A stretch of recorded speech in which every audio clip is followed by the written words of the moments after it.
daawadayaal halkani waa 5TV aniguna waa Foos Ciid ku soo dhawaada qodobada wararka ugu doorka roon ee caawa laakiin waxaan ugu jiro murashaxiinta kamid oo farmaajo la yiraahdo oo in la tartamana aan rabin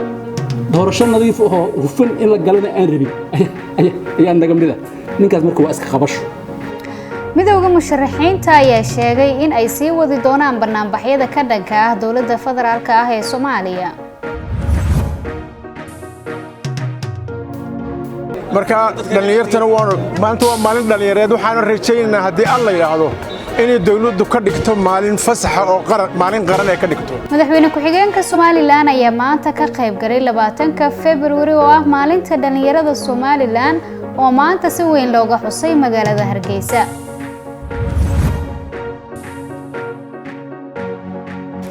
akhbaraadka kalena waxaad ku daawan doontaan hogaamiyaashii xukunka laga tuuray ee xisbigii hore ee xukumayay waqooyiga gobolka Tigray ee Itoobiya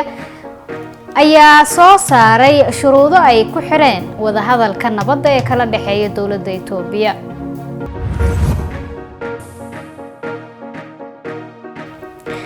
daawadayaal kuwaasi waxay ahaayeen qaar ka mid ah qodobadii wararka ugu doorka roona haatan u diyaar garooba qodobadaas iyo qodobo kale oo faahfaahsan